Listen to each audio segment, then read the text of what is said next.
De l'année, une bonne année de grâce 2016, que le Seigneur soit avec vous. Et je veux exprimer ma gratitude pour la présence de chacun de vous. C'est une joie de retrouver des frères, des sœurs, d'avoir une famille dans le Seigneur, d'avoir des gens avec qui servir Dieu, pour marcher, pour s'encourager.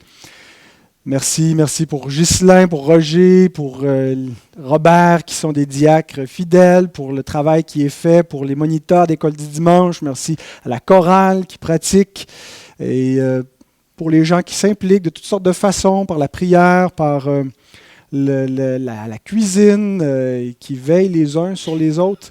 C'est précieux. Alors, commençons l'année avec gratitude, en remerciant Dieu et en étant capable de se remercier les uns les autres, de remercier les dons qui se mettent à l'œuvre et qu'on puisse être encouragés ensemble. Alors, le temps des fêtes a pris fin. Il y en a qui étaient contents. Je parlais avec des gens tantôt qui disaient « Enfin, on est tannés des réunions, de la bouffe des fêtes, des réunions qui finissent plus. » Et parfois, avec le temps des fêtes aussi, vient, pour beaucoup de gens, en tout cas pas les chrétiens, parce qu'on vit selon d'autres préceptes, mais plusieurs personnes dans le pays, partout dans le monde, se sont endettées en prévision des fêtes pour faire leurs cadeaux et pour faire toutes leurs... organiser les fêtes. Et là, la carte de crédit est pleine. Et c'est vraiment quelque chose de désagréable, n'est-ce pas, d'avoir des dettes, avoir un solde impayé sur une carte de crédit et de payer juste le paiement minimum. Ça, c'est plate. Et il y a vraiment une satisfaction, une grande satisfaction de s'acquitter de nos dettes. N'est-ce pas, lorsqu'on a fini de payer la voiture, est-ce que ce n'est pas merveilleux et on est content, on sait qu'on a une liberté, qu'on a chaque mois plus d'argent dans notre compte de banque et de ne pas avoir de dette, c'est formidable. Imaginez si on devait avoir une dette perpétuelle, une dette que lorsqu'on fait un versement, c'est comme s'il n'y avait rien eu. La dette est encore là. Elle se recrée automatiquement, sans cesse, continuellement. Ça serait terrible. Eh bien, nous avons une telle dette, une dette impayable et perpétuelle. Et nous allons la voir d'entrée de scène dans le texte que nous allons lire ensemble. Je vous invite à vous lever pour la lecture de la parole de Dieu qui est tirée de Romains, chapitre 13, les versets 8 à 14. Ne devez rien à personne, si ce n'est de vous aimer les uns les autres. Car celui qui aime les autres a accompli la loi. En effet, les commandements, tu ne commettras point d'adultère, tu ne tueras point, tu ne déroberas point, tu ne convoiteras point, et ce qu'il peut encore y avoir se résume dans cette parole. Tu aimeras ton prochain comme toi-même. L'amour ne fait point de mal au prochain. L'amour est donc l'accomplissement de la loi. Cela importe d'autant plus que vous savez en quel temps nous sommes. C'est l'heure de vous réveiller enfin du sommeil, car maintenant le salut est plus près de nous que lorsque nous avons cru. La nuit est avancée, le jour approche. Dépouillons-nous donc des œuvres des ténèbres et revêtons les armes de la lumière. Marchons honnêtement, comme en plein jour, loin des excès et de l'ivrognerie, de la luxure et de l'impudicité, des querelles et des jalousies. Mais revêtez-vous du Seigneur Jésus-Christ et n'ayez pas soin de la chair pour en satisfaire les convoitises. Notre Seigneur, nous voulons te remercier pour ta parole que nous avons lue et nous te prions que tu bénisses la proclamation de ta parole, que tu rouvres notre intelligence afin que nous comprenions mieux, Seigneur, cette divine parole et que nous puissions nous exécuter par l'obéissance. Bénis ce temps que nous avons ensemble en ta présence, Seigneur, et gloire à ton nom, par Jésus-Christ. Amen. Vous pouvez vous rasseoir. Les enfants, j'avais des feuilles de questions. Si vous n'avez pas eu le temps d'y prendre, il en reste quelques-unes, je pense, qui sont à côté de la boîte d'offrande. Il y a d'autres qui ça peut aider, qui ne sont pas des enfants, sentez-vous à l'aise, il n'y a pas de gêne à ça. Nous allons surtout nous concentrer sur le verset 8 de ce texte. C'est un texte qui est assez long et qui pourrait prendre plusieurs semaines à exposer en détail. Mais donc, avant de reprendre l'évangile de Matthieu, j'ai décidé de prêcher cette péricope. Je trouvais que ça commençait bien l'année avec le thème de l'amour fraternel, et aussi parce que j'avais été très touché et édifié par l'exposition de ce message par mon prédicateur favori, Gary Hendricks, qui est un prédicateur américain. Je suis sa série sur Romains depuis 4-5 ans maintenant. Et donc, voilà, ça m'a facilité aussi la tâche. J'ai dit, je vais piquer son message. Mais je ne l'ai pas tout à fait piqué, mais certains points. Donc, le verset 8 nous présente notre dette perpétuelle. C'est le premier de mes points. Notre dette perpétuelle qui est l'amour. Tu peux prendre ta feuille de questions, ma jeune demoiselle. Donc, relisons encore le verset 8 qui nous dit « Ne devez rien à personne si ce n'est de vous aimer les uns les autres, car celui qui aime les autres accomplit la loi. » On va regarder section par section ce verset. D'abord, il nous dit « Ne devez rien à personne ». Certains ont pris ça vraiment très littéralement pour établir un principe économique qu'un chrétien ne devrait jamais avoir de dette. Devrait toujours tout payer quand il a les moyens, ne jamais contracter de dette. Je pense qu'il y a un principe assez sage qu'on devrait éviter de vivre dans les dettes de manière générale, vivre au-dessus de nos moyens. Les proverbes nous disent ça, si tu n'as pas de quoi payer, pourquoi veux-tu qu'on enlève ton lit de dessous toi, comme on donne notre lit en gage, et donc on ne devrait pas donner les nécessités en gage pour des choses qu'on n'est pas capable d'acquérir, mais il y a une dette qui est saine. On pense qu'une hypothèque ou une voiture ou des choses de base. Et je ne pense pas non plus que l'idée ici de Paul soit spécifiquement économique, de ne pas avoir de dette monétaire de quelque façon. Mais ce qu'il veut nous dire, c'est que nous devons nous acquitter de tous nos devoirs envers nos prochains, nos différents prochains. Ne laissez aucune dette, aucun devoir en souffrance. Une dette, les enfants, c'est quelque chose qui est dû à quelqu'un. Un devoir, quelque chose qu'on doit faire envers quelqu'un, quand on a une dette, une obligation envers une personne. Et donc, comme chrétiens, on ne doit pas laisser nos devoirs en souffrance. Nous devons nous acquitter de tout ce qu'on doit envers tout le monde. On n'est pas complètement libre, vous savez, des autres. On se doit les uns aux autres mutuellement de différentes façons, dans différentes relations. Quand je vais manger au restaurant, le serveur ou la serveuse, je lui dois quelque chose. Je lui dois un minimum d'appréciation, comme elle, la personne, me doit quelque chose. Et donc, comme chrétiens, nous devons faire un point d'honneur de s'acquitter d'un devoir de respect, d'honorer, de payer ce qu'on doit aux gens, de rendre les services à qui on doit des services, d'aimer les gens de la façon appropriée, d'honorer la réputation, et ainsi de suite. Donc, de ne rien laisser qui est dû envers quelqu'un traîner. C'est ce que Paul veut nous dire de manière très générale. Mais il ajoute, ne devez rien à personne si ce n'est de vous aimer. Et je comprends par là que Paul envisage l'amour comme une dette qui est impayable.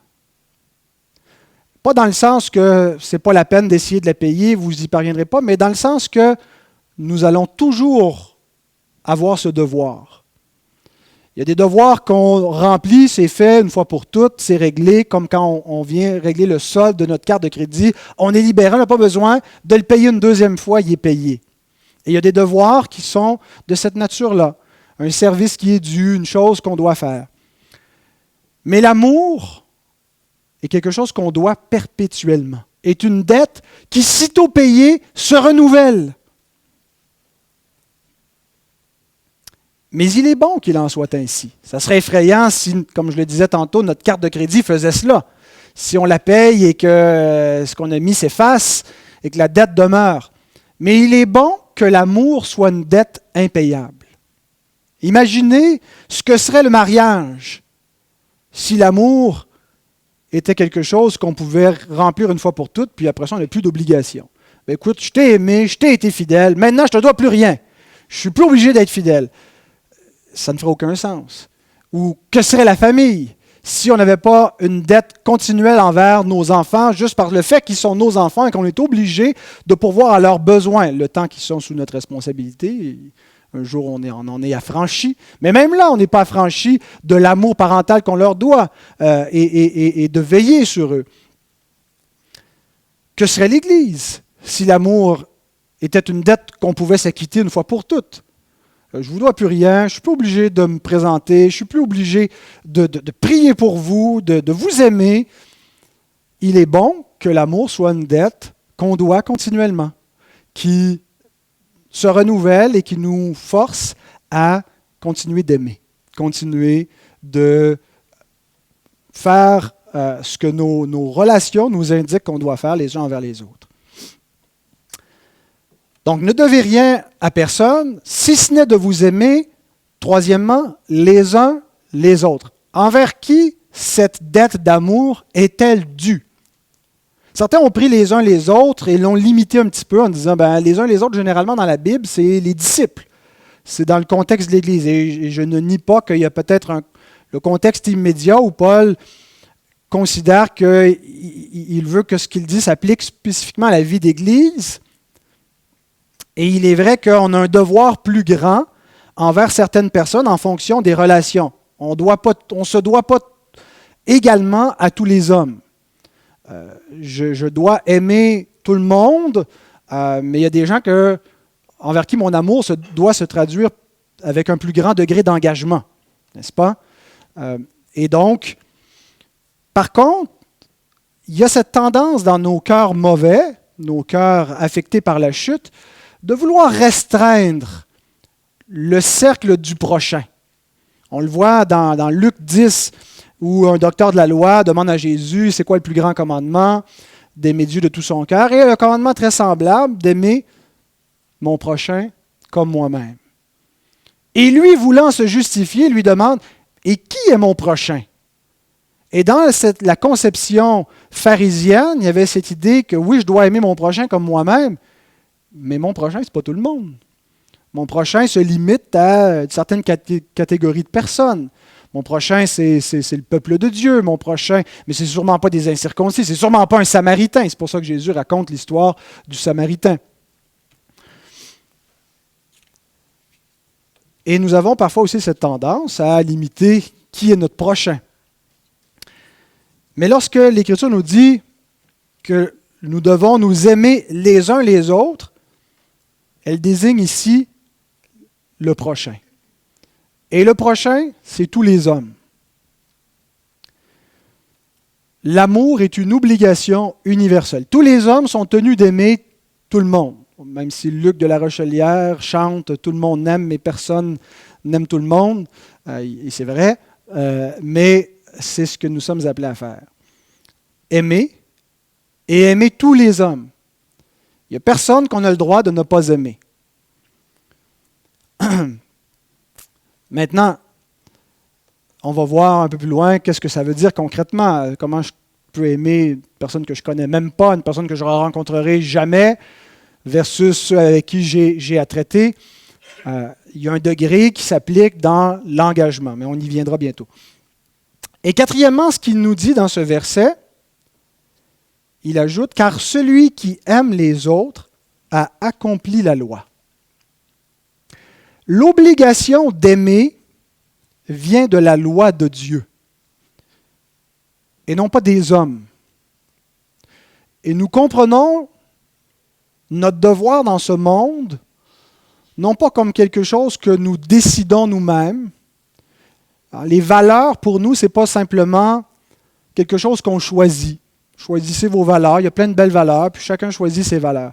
Nous comprenons le devoir moral comme un impératif qui vient d'en haut, comme une norme qui transcende toutes les personnes, qui est au-dessus de tout le monde, à laquelle tout le monde est tenu. Et cette norme-là, c'est la loi de Dieu. Il n'y a personne qui est au-dessus de sa loi, il n'y a personne qui est en dehors de sa loi. La loi de Dieu est la norme morale qui régit tous les hommes. C'est l'impératif moral. Et ce qu'elle nous commande, c'est d'aimer notre prochain.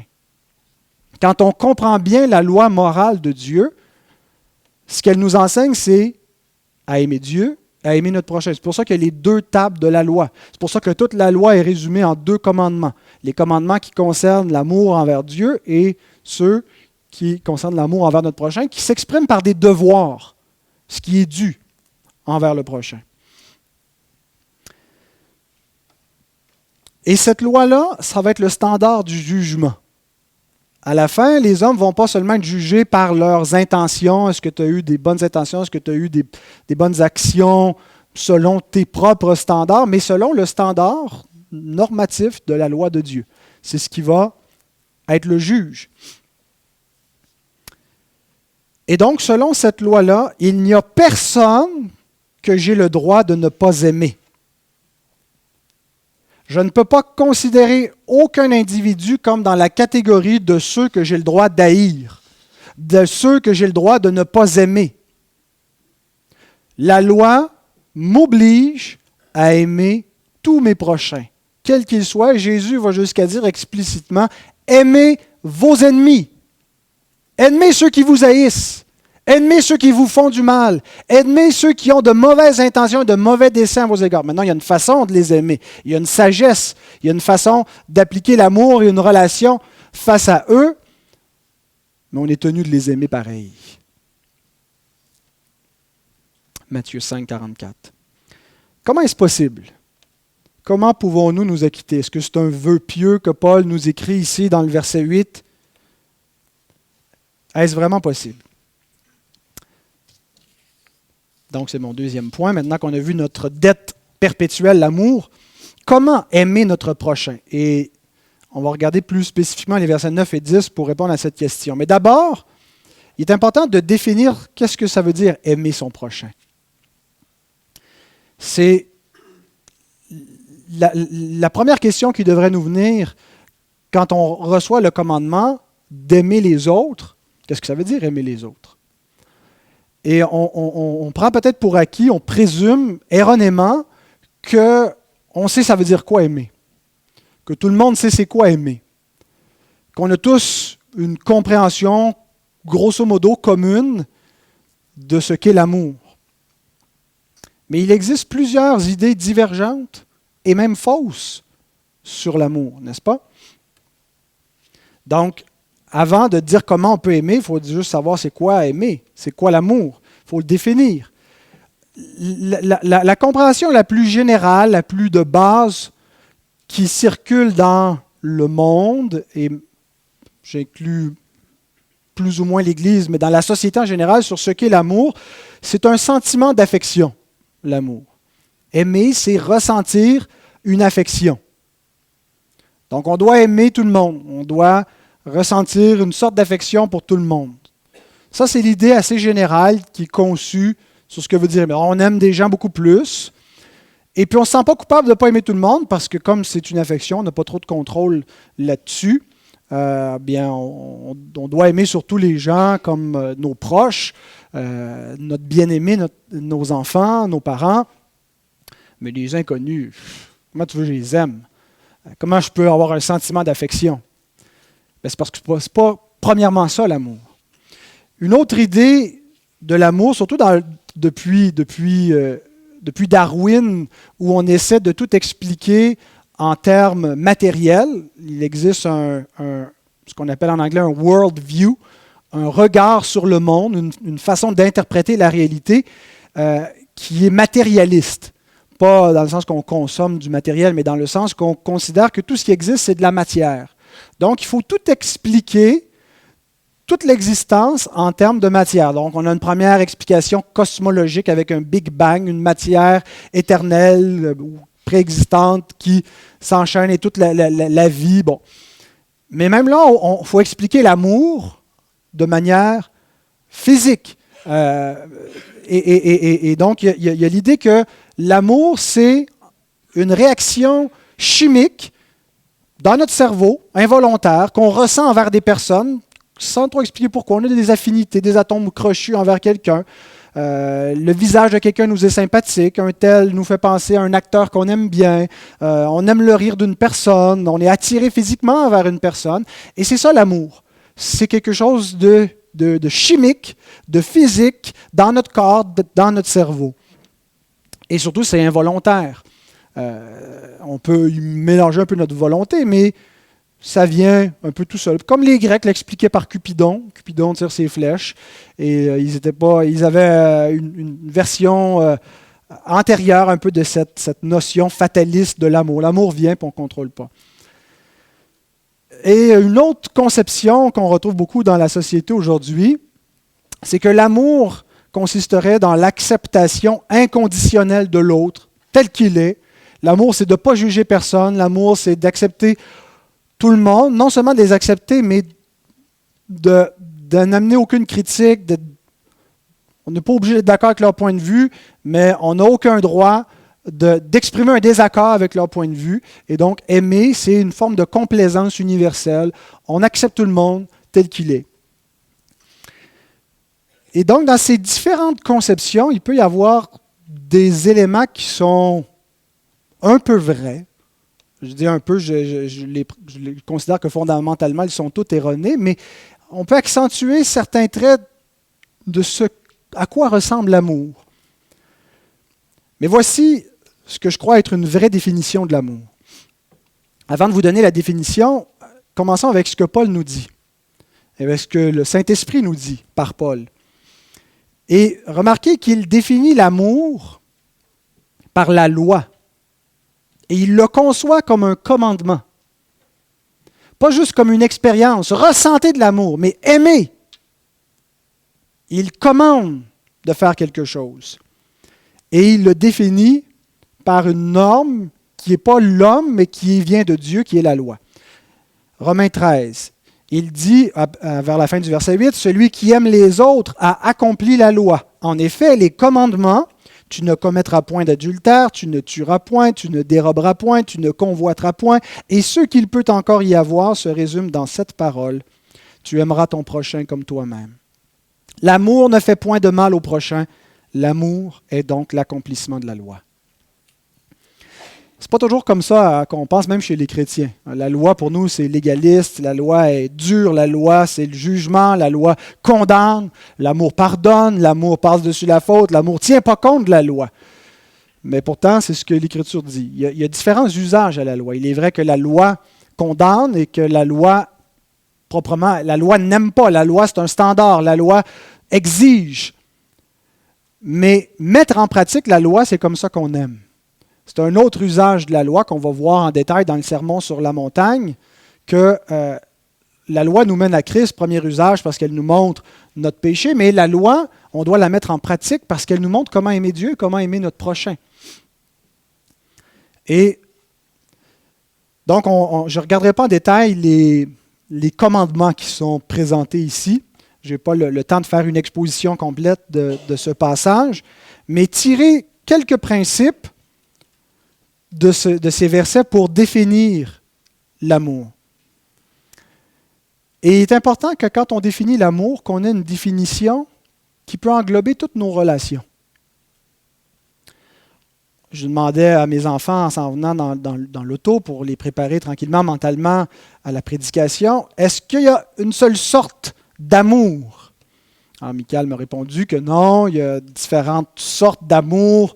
On peut aimer avec les gestes ou en paroles. Ça, c'est les langages de l'amour, les différentes façons d'exprimer l'amour. Mais l'amour, essentiellement, il n'y en a qu'un.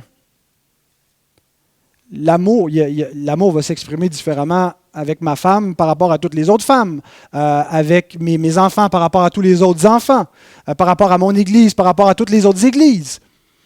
Mais l'amour, en tant que tel, il n'existe qu'un seul amour.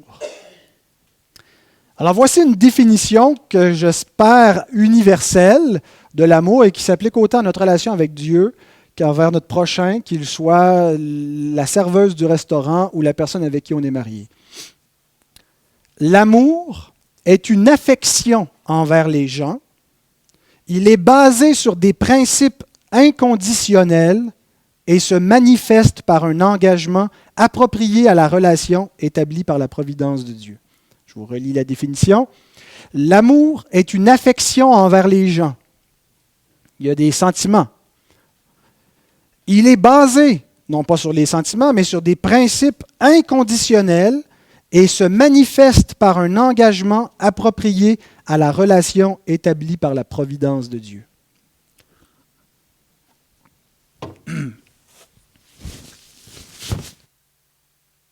Examinons les segments, les éléments de cette définition en divisant en trois. D'abord, l'amour est une affection envers les gens. On est souvent prompt à dire, nous les chrétiens, que l'amour, ce n'est pas un sentiment premièrement, et c'est vrai, et l'amour ne repose pas premièrement sur une émotion. Si on conçoit exclusivement l'amour comme une émotion, ben on devient comme les Grecs. Hein? C'est Cupidon, tire ses flèches, à un moment donné, je t'aime plus, j'en aime un autre. Mais l'amour n'est pas premièrement une émotion. Mais l'amour n'est pas dénué d'affection, n'est pas exempt de sentiments. Il est basé sur des actions de la volonté. Les affections peuvent varier, mais l'amour ne doit pas varier. Donc les sentiments sont là, mais ne sont pas la base. Le degré d'affection, le sentiment de douceur ou d'attirance, de sympathie qu'on éprouve, peut varier et est affecté par toutes sortes de choses, par des circonstances, par mon humeur, par mon péché. Mais le sentiment d'affection fait partie de ce qu'est l'amour. Autrement dit, les sentiments de haine, d'envie, de jalousie, de malveillance sont incompatibles avec l'amour. On ne peut pas dire que j'aime quelqu'un si je ressens une hostilité émotive, si j'ai envie de lui crier des bêtises, de l'insulter, ou si je me réjouis quand il lui arrive du mal, des épreuves, de la souffrance. Ces sentiments-là sont incompatibles avec l'amour. Si je ne suis pas enflammé d'une grande douceur envers quelqu'un, ça ne veut pas dire que je ne l'aime pas. Mais il y a des sentiments qui sont incompatibles avec ce qu'est l'amour. L'amour, sans être basé sur une affection, implique des sentiments d'affection. Des sentiments qui sont propres à la douceur, au respect, à ce qu'on appelle l'amour dans le monde. Être gentil et se sentir doux envers quelqu'un. Mais il est basé, l'amour, sur des principes inconditionnels. Et là, on arrive un peu plus au cœur, à l'essence concrète de ce qu'est l'amour. Ce n'est pas l'humeur qui est la base de l'amour. Ce n'est pas les circonstances. Ben là, ça allait bien, on s'est mariés, tu étais beau ou belle. À cette heure, tu t'es fait défigurer par un chien, ou tu as eu un accident, ou tu es rendu pauvre. Les circonstances font que je ne t'aime plus. Ce n'est pas l'humeur, ce n'est pas les circonstances, ce n'est pas les autres. Il n'est pas aimable. Mon enfant n'est pas aimable, ma femme n'est pas aimable, mon patron, mon frère, mes parents font telle et telle chose qui m'empêche de l'aimer. Ce qui le détermine, c'est la loi de Dieu. C'est un commandement. La loi commande. Et elle définit comment aimer. Elle nous précise comment concrètement. Parce que l'amour relève de la volonté. C'est volitionnel et pas émotionnel, premièrement. Les bonnes affections, parfois on n'est absolument pas disposé envers quelqu'un, à cause parfois de son attitude, à cause de notre propre difficulté à aimer. Mais si nous mettons en pratique l'amour, nos cœurs, notre affection va suivre. Et ces principes-là, donc, qui nous commandent d'aimer et qui nous décrivent comment aimer, qui est la loi, sont inconditionnels. Donc, c'est pour ça qu'on dit qu'il est basé sur des principes inconditionnels. Il n'y a pas d'exception. Il n'y a pas de condition qui vient faire, dans ce cas-là, tu n'es pas obligé d'aimer. Tu n'es pas obligé de faire ce que la loi requiert de toi. Tu n'es pas obligé d'aimer ça demande parfois beaucoup, beaucoup de sagesse, savoir comment aimer un ennemi en particulier. Comment aimer quelqu'un quand c'est difficile d'aimer. Comment se comporter, comment appliquer la loi, comment honorer une personne. Et on va avoir besoin parfois de conseils, de beaucoup de prières, de chercher les Écritures. Mais soyez sûrs d'une chose, nous sommes toujours inconditionnellement obligés d'aimer notre prochain. Et c'est la loi qui le définit.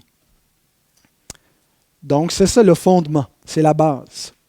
Ce n'est pas juste mes émotions qui me tiennent unis à ma femme, c'est le commandement de Dieu. Heureusement qu'il y a plus que le commandement, heureusement qu'en obéissant à Dieu, puis en cherchant à aimer ma femme, Dieu me donne toute l'affection pour rendre la chose agréable, pour ne pas juste faire de mon mariage une platitude ou que j'endure toute ma vie, mais de faire en sorte que ça soit merveilleux de lui être fidèle et de lui être engagé.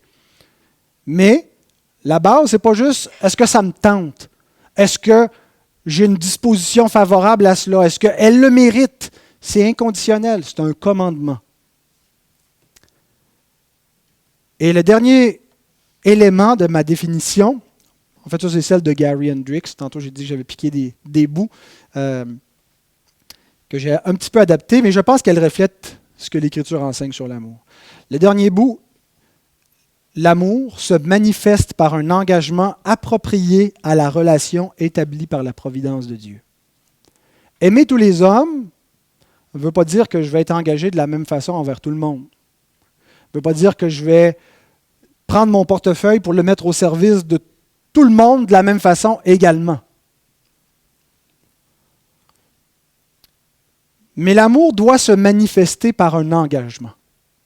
L'amour ne peut pas juste être dans des mots. Ne peut pas juste être un concept qui atterrit nulle part, qui ne veut rien dire. Quand quelqu'un dit « Ah, je ressens qu'il y a de l'amour », c'est quoi ça? Je ressens qu'il y a de l'amour. L'amour, c'est quelque chose qui se voit. C'est quelque chose qui est concret, qui se montre en action et en vérité. C'est ce que nous dit l'apôtre Jean, 1 Jean 3, 18. Petits enfants, n'aimons pas en parole et avec la langue. Ah, je vous aime assez, vous autres. Mais en action et avec vérité.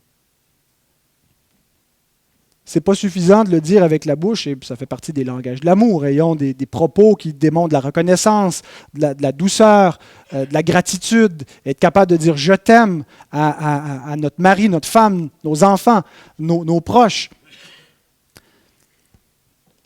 Mais le « je t'aime » doit s'accompagner d'action, avec vérité. Doit mettre en pratique la loi de Dieu. Donc, il se manifeste par un engagement concret, en action. Et nous comprenons comme chrétiens que l'amour est donc volitionnel. Ça vient de la volonté. On décide, on choisit. Parce que ce n'est pas premièrement un sentiment et qu'on n'a pas plein contrôle sur nos émotions et qu'on ne peut pas se forcer à ressentir une affection envers quelqu'un, mais on peut s'obliger par la volonté à faire notre devoir envers quelqu'un, à l'aimer par l'action. En espérant et en demandant à Dieu qu'il fasse suivre nos bonnes affections. Et c'est pour ça que l'amour est un commandement. C'est pour ça que Dieu nous commande d'aimer. Parce que c'est quelque chose de possible. C'est quelque chose sur lequel on a un contrôle. Quand quelqu'un vous dit « mon mariage a échoué, l'amour n'y était plus », et il voit ça comme une raison valable pour sortir de cette alliance-là, il se ment à lui-même et il se convainc de son mensonge. J'ai négligé mon mariage. C'est ce qui est arrivé. Et mes affections n'y étaient plus, mais ce n'est pas arrivé tout bonnement. La volonté est responsable. Mais on a qualifié que cet engagement doit être approprié à la relation établie par la providence de Dieu. On a différentes relations dans le monde. Et on ne doit pas la même chose à tout le monde, même si on doit l'amour à tous. Et cette définition de l'amour va s'appliquer différemment en fonction des relations qu'on a, qui ont été établies par la providence de Dieu. Envers Dieu, quel doit être mon engagement? Il est total. Tu n'auras pas d'autre Dieu devant ma face. Il est exclusif. Il est total, tu aimeras le Seigneur ton Dieu de tout ton cœur, de toute ta pensée, de toute ton âme, de toute ta force. Ce n'est pas premièrement un sentiment. C'est un engagement envers Dieu. Total et exclusif. Tu n'auras pas d'autre Dieu. Il n'y a personne envers qui tu as le droit d'avoir ce même degré d'engagement. Comment concrètement doit se traduire cet engagement d'aimer Dieu de cette manière-là et de l'aimer exclusivement? 3 façons. Par l'adoration. Nous adorons un seul Dieu. C'est lui seul que nous servons, que nous adorons par nos louanges, par notre culte. C'est à lui que le culte est dû, que la gloire est due. Et nous l'adorons par le culte de notre vie. Deuxièmement, par la confiance. C'est en lui, premièrement et suprêmement, que nous mettons notre confiance pour notre salut, mais pour toute chose, pour pourvoir à nos besoins. Jésus nous dit qu'on ne peut pas se confier dans Mammon et en Dieu. Ça ne veut pas dire qu'on n'a pas besoin d'argent. Dieu va utiliser l'argent. Mais où mettons-nous notre confiance? Pour notre santé, pour notre avenir, pour nos circonstances incertaines, pour la réussite de nos buts, et ainsi de suite. La confiance en Dieu. Et troisièmement, l'obéissance. Je suis engagé totalement à obéir premièrement à Dieu. Et soyez certains d'une chose, si vous voulez vivre pieusement en Jésus-Christ, vous voulez servir Dieu, ça va être difficile parfois d'obéir à Dieu. Il va y avoir des idoles qui vont se mettre en travers de votre route, qui vont vous inviter à leur autel. Venir servir Dieu, venir servir les idoles avant Dieu. Et c'est pas que faisons attention, ça demande encore là de la sagesse pour ne pas toujours vivre sous une espèce de culpabilité, de dire parce que je fais un passe-temps, ben là c'est un idole. Dieu est glorifié aussi par nos passe-temps et par le repos. Mais soyez certains d'une chose, c'est pas facile d'obéir à Dieu et notre cœur doit être engagé premièrement à obéir à Dieu avant d'obéir aux hommes, avant d'obéir à nos propres désirs. Et être prêt à renoncer à soi-même. Si vous voulez être mes disciples, vous allez prendre votre croix, vous allez renoncer à vous-même chaque jour et me suivre. Alors, la définition de l'amour qu'on a donnée s'applique absolument à Dieu. Envers ma femme ou mon mari, faire un dans une relation d'alliance exclusive jusqu'à ce que la mort nous sépare. Dieu définit ce qu'est le mariage et a défini ce à quoi il doit ressembler. Et cette unité-là, je ne suis pas marié contre elle, je suis marié avec elle, pour son bien. Et je dois être engagé pour le bien-être de son corps et de son âme, toute la vie. À veiller à ce que ma femme soit bien, soit heureuse, pas d'une manière à combler ses caprices, mais dans le Seigneur, en faisant ce qui est sage. Mais je ne dois pas la maltraiter. Je dois prendre soin d'elle, la valoriser, l'aimer, la servir. Si elle vieillit, elle perd de l'autonomie et que le Seigneur me donne la grâce d'avoir la santé, j'ai le devoir de prendre soin d'elle. C'est ça l'amour. Envers mes enfants, nous devons pourvoir à leurs besoins. Ils viennent au monde dépendants, c'est Dieu qui les a fait ainsi. Il a fait d'eux une école où on apprend à aimer. On est un petit peu égoïste par nature. Et c'est bien qu'il en soit ainsi avec les enfants. Hein, c'est pas mal à sens unique pendant un bon bout de temps. Et on doit pourvoir et les élever dans le Seigneur. C'est une tâche qui demande de renoncer à soi-même, qui demande de sacrifier son temps. On aime tellement vivre pour nous, j'ai plus de temps. Sacrifier pour eux. Proverbe 13, 24 nous dit que la verge, c'est une preuve d'amour. Celui qui la ménage pour son fils le hait. Mais il y a un principe ici, ce n'est pas juste l'idée d'une correction physique, c'est l'idée de tout inculquer des principes, même quand c'est difficile, quand ça leur déplaît, quand on aimerait mieux acheter la paix. Et ce n'est pas juste quand ils sont petits, quand ils sont grands. Quand ils sont grands puis qu'ils ne suivent pas le Seigneur puis qu'on veut faire régner les principes, les reprendre et les corriger, même s'ils doivent nous rejeter, même s'ils ne comprennent pas, par amour pour eux. Ça fait mal d'aimer, c'est difficile. Mais c'est comme ça qu'on les aime. Envers mes parents, on doit leur obéir quand on est sous leur autorité amicale, hein, les autres petits qui sont dans la salle. C'est comme ça qu'on aime nos parents. Enfants, obéissez à vos parents. Nous aimons nos parents en leur obéissant. Et on honore Dieu. Et même si quand on devient adulte et qu'on n'est plus sous leur autorité, ce 5e commandement a encore une valeur, en fait, parce que le commandement est honore ton père et ta mère. Alors ça s'applique à tous les stades de la vie, dans l'enfance où on leur doit l'obéissance, mais lorsque ce sont eux qui sont rendus des vieillards et on les honore en prenant soin d'eux, en s'assurant qu'ils aient tout ce qu'il leur faut. Si on n'a pas la possibilité de les héberger, mais on s'assure qu'on ne fait pas juste les parquer dans un centre et on les oublie là parce qu'il y a d'autres gens qui veillent sur eux. L'Écriture nous dit, si on n'a pas soin des nôtres, on est pire qu'un infidèle.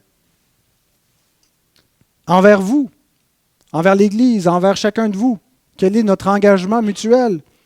De servir Dieu ensemble, en mettant les dons qu'on a reçus au service les uns des autres. L'Église est appelée à grandir, à ce qu'il y ait des ministères qui s'ajoutent, et à être un service qui va rayonner, qui va même servir ceux qui n'en font même pas partie. À être fidèle, à ne pas abandonner les assemblées, à prier les uns pour les autres, à chercher l'unité, à chercher la paix, à passer par-dessus des offenses, à être prompt à pardonner. Envers ceux du dehors, quel doit être notre engagement? Et il y a différents gens du dehors. Il y a des gens qui sont à l'autre bout du monde, qu'on ne connaît pas et que parfois il nous arrive de pouvoir servir. Quand il arrive des catastrophes, on peut faire des dons à différents organismes parce qu'on aime notre prochain qu'on ne connaît pas. Et on fait notre don autant que possible au nom du Seigneur par un organisme chrétien qui va amener de l'aide dans le nom du Seigneur. Mais ce qu'on doit par-dessus tout envers ceux du dehors, la façon de les aimer, c'est en cherchant leur salut sans compromis. On les aime, pas en étant complaisants, pas juste en les flattant, pas en essayant de leur être agréable. Soyons agréables envers les gens. On n'est pas, quand on les invite chez nous, on n'est pas là pour leur faire la morale, mais pour leur montrer l'amour de Dieu et pour les amener à la repentance et à la foi en Christ, à faire de Christ leur Seigneur.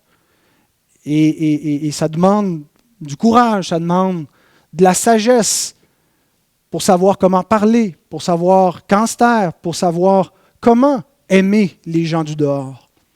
Avoir de la bienveillance envers eux, de la générosité, de la sagesse. Envers les autorités, quelles qu'elles soient. Un employeur, on est appelé à servir notre employeur comme on sert le Seigneur. Paul dit ça à des esclaves, servez vos maîtres comme si vous serviez le Seigneur. Je pense qu'il y a une application certainement à faire, aucun de nous qui est esclave, mais beaucoup d'entre nous sont employés. Et on doit honorer les autorités, honorer notre employeur, être honnête, être ponctuel, être travaillant, les servir comme on servirait le Seigneur. Prier pour les autorités civiles.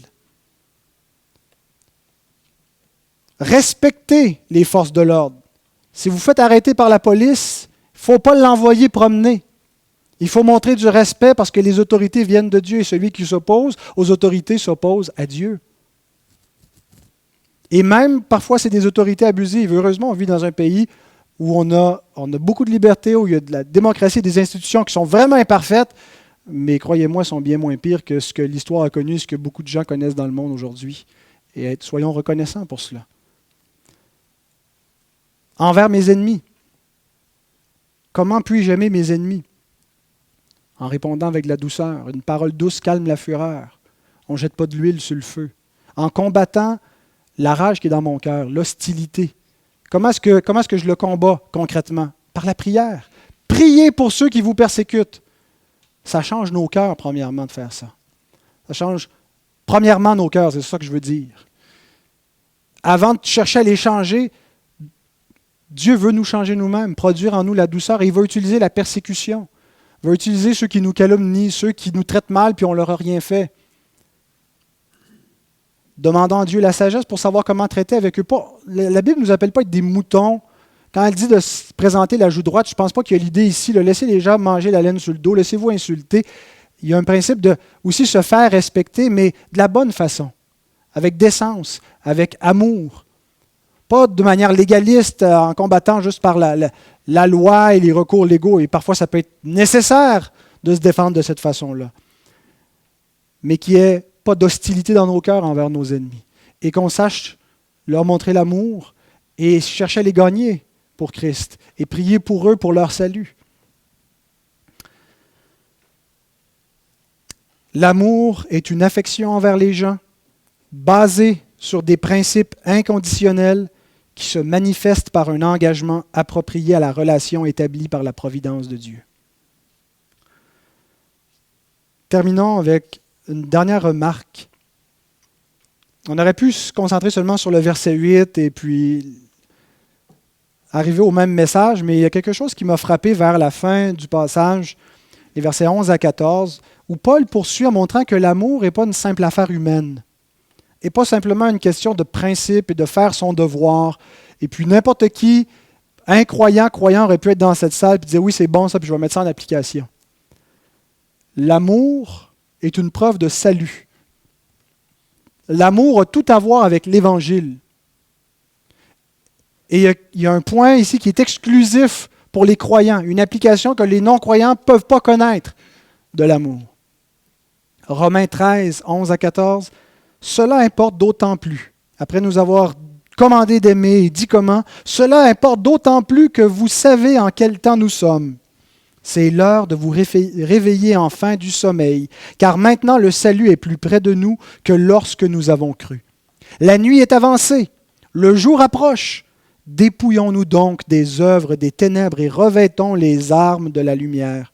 Marchons honnêtement comme en plein jour, loin des excès et de l'ivrognerie, de la luxure et de l'impudicité, des querelles et des jalousies, mais revêtez-vous du Seigneur Jésus-Christ et n'ayez pas soin de la chair pour en satisfaire les convoitises.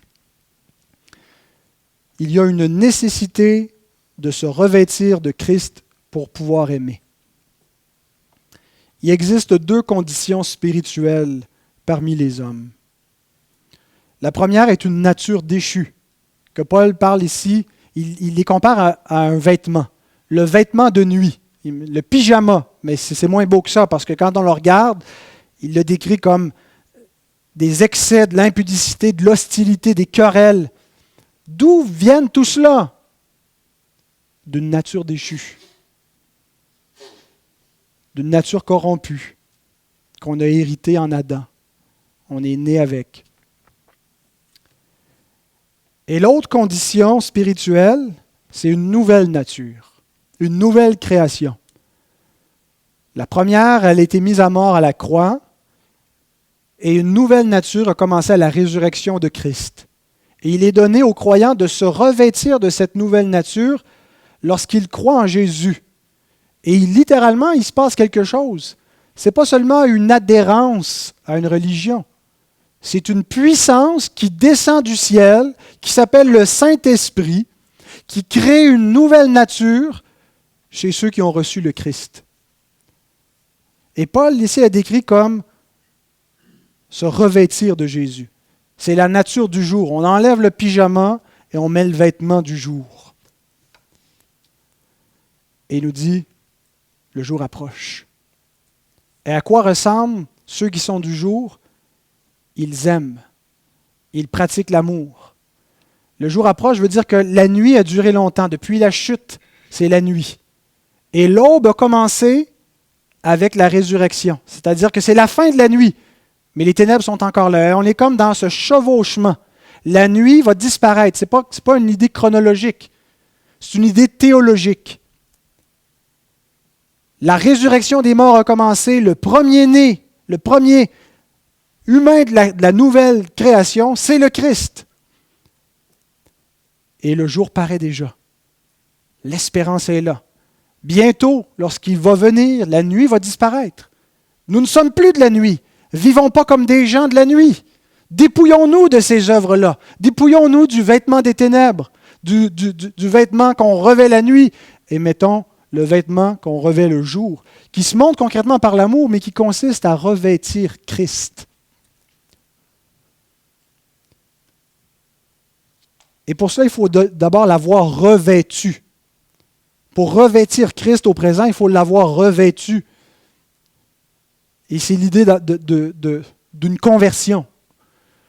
le même langage est pris dans Galates 3, 27, où il parle du baptême. On a été ensevelis en Christ et on a revêtu Christ par le baptême. Le baptême, c'est l'image de notre conversion. Et dans le baptême, dans cette ordonnance sacramentelle, c'est ce qu'on fait. Dans un signe visible, spirituel, qui nous lie à Jésus, on a revêtu Christ.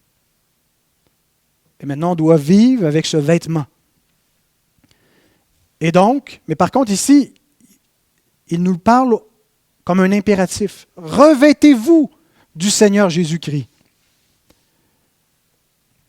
Donc, c'est quelque chose qui est arrivé dans le passé une fois pour toutes, mais c'est en même temps un processus, quelque chose qui continue et qui consiste à être intime avec lui. Difficile d'haïr nos ennemis quand on est dans l'intimité avec Jésus. C'est pas long qu'on se fait reprendre par son Saint-Esprit dans notre conscience. Pendant que tu es en prière et que tu es en communion avec le Seigneur, que tu lis sa parole, difficile de ne pas faire ce que la parole nous dit.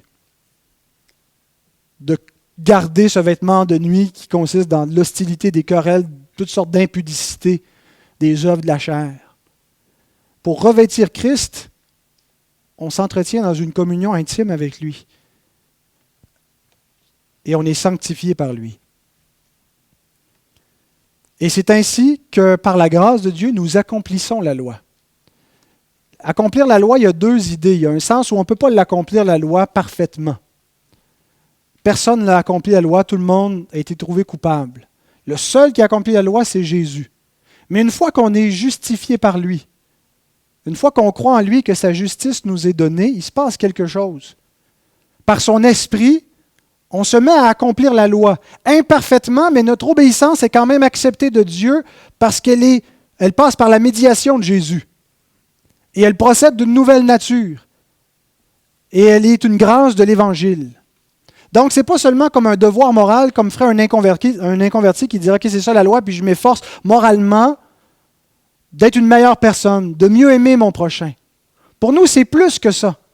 C'est quelque chose qui procède d'une nouvelle nature, qui vient de la puissance de Dieu. Où oui, on s'efforce moralement de faire quelque chose, mais en vertu d'une puissance qui n'est pas la nôtre, en vertu d'une grâce qu'on a reçue.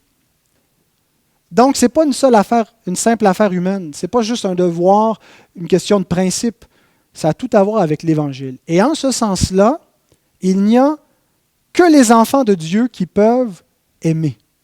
Je pense que c'est exactement ce que veut nous dire l'apôtre Jean. Je termine avec cette citation, 1 Jean 4, 7 et 8. « Bien-aimés, aimons-nous les uns les autres, car l'amour est de Dieu, et quiconque aime est né de Dieu et connaît Dieu. Celui qui n'aime pas n'a pas connu Dieu, car Dieu est amour. » L'idée ici, c'est pas que c'est pas une sorte de Dieu universel, c'est l'amour. Il y a de l'amour dans ton cœur, il y a de l'amour dans le cœur de l'oiseau. Dieu est dans le cœur de l'oiseau. L'arbre est dans ses feuilles, là. C'est l'idée.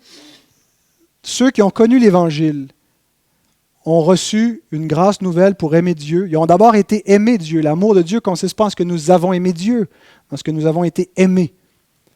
Avoir expérimenté cet amour nous permet de le reproduire. Et c'est l'amour qui procède de l'Évangile, l'amour qui procède de la grâce de Dieu.